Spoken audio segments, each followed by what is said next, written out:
Praise the Lord. இன்னைக்கு வந்து நற்குணம் அப்படிங்கிற அடுத்த ஆவியின் கனியை பற்றி தான் பார்க்க போகிறோம். நற்குணம் அப்படின்னா நம்மளுக்கு தெரியும், நல்ல கேரக்டர்ஸ், நல்ல குணங்கள் அப்படின்னு.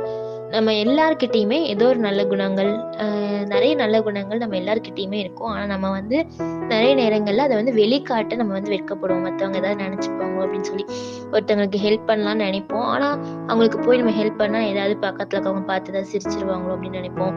நல்ல பிள்ளைங்க நல்லவங்க கூட சேரணும்னு நினைப்போம். ஆனால் அவங்க கூட சேர்ந்தா நம்மளையும் ஏதாவது நினச்சிப்பாங்களோ அப்படின்னு சொல்லி நம்ம நினைப்போம். இந்த மாதிரி நல்ல கேரக்டர்ஸை வந்து நம்ம வெளிக்காட்டுறதுக்கு வந்து பயப்படுவோம். அதாவது கிண்டல் பண்ணிடுவாங்களோ, கேலி பண்ணிடுவாங்களோ அப்படின்னு நினைப்போம். நம்ம நல்ல வார்த்தைகளை பேசணும்னு நினைப்போம். ஆனால் கெட்ட வார்த்தை, தேவையில்லாத வார்த்தைகள் பேசுகிற ஃப்ரெண்ட்ஸ் கூட வந்து நம்ம இருக்கும்போது நம்ம நல்ல வார்த்தைகளை மட்டும் பேசினா நம்மளை வந்து தப்பாக நினச்சிருவாங்களோ அப்படின்னு நினைப்போம். நம்ம கிட்ட இருக்கிற நல்ல குணங்களை வந்து நம்ம வந்து வெளிக்காட்ட வந்து தயக்கப்படுவோம். சில பேர் நியாயத்துக்காக வந்து போராடும் போது அவங்க சொல்றதா நியாயம் அப்படின்னு தெரிஞ்சிருந்தா கூட மற்றவர்களுக்காக நிறைய பேர் எந்த பக்கம் இருக்காங்களோ அந்த பக்கம் போவோம். இந்த மாதிரி நல்ல கேரக்டர்ஸை வந்து நம்ம என்ன பண்ணுவோம்னா நிறைய நேரத்துல நம்மளுக்குள்ளேயே மறைச்சு வச்சுப்போம். ஆனா இயேசு கிறிஸ்து என்ன சொல்றாரு அப்படின்னா, மத்தேயு 5ஆம் அதிகாரம் 16வது வசனத்துல, மனுஷர் உங்கள் நற்கிரியைகளை கண்டு பரலோகத்தில் இருக்கிற உங்கள் பிதாவை மகிமைப்படுத்தும்படி உங்கள் வெளிச்சம் அவர்கள் முன்பாக பிரகாசிக்க கடவுது. அதாவது நம்ம கிட்ட இருக்கிற நல்ல கேரக்டரை பார்த்துட்டு மற்றவங்க வந்து நம்ம வணங்குற கடவுளை வந்து மகிமைப்படுத்தணுமா.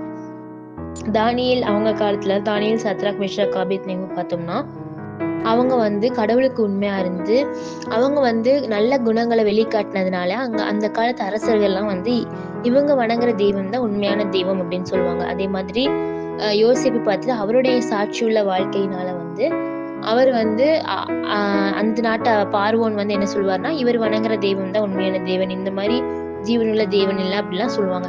அந்த மாதிரி தான் நம்மளை பார்த்தும் நம்மளுடைய நல்ல குணங்களை பார்த்து நம்ம படிக்கிற இடத்துல, வேலை செய்யற இடத்துல நம்மளை சுத்தி இருக்கிறவங்க நம்ம வணங்குற தெய்வம் தான் உண்மையான தெய்வம்னு சொல்ற மாதிரி நம்மளுடைய குணநலன்கள் இருக்கணும். மற்றவங்க பார்த்து நமக்குள்ள இயேசு கிறிஸ்துவை பார்க்குற மாதிரி இருக்கணும் நம்மளுடைய வாழ்க்கை. நம்ம வந்து இயேசு கிறிஸ்துவை பிரதிபலிக்கிறவர்களா, நம்ம அந்த வெளிச்சத்தை உலகத்துக்கு காட்டுறவர்களா இருக்கணும்.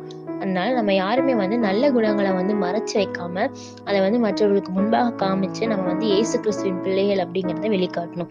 அப்படி நம்ம காட்டும் போது இயேசு கிறிஸ்து வந்து நம்மளை ஆசீர்வதிக்கிறதோட நம்மளை வந்து தெரிந்து கொள்ளப்பட்டவர்களாகவும் மாற்றுவார். தேங்க்யூ.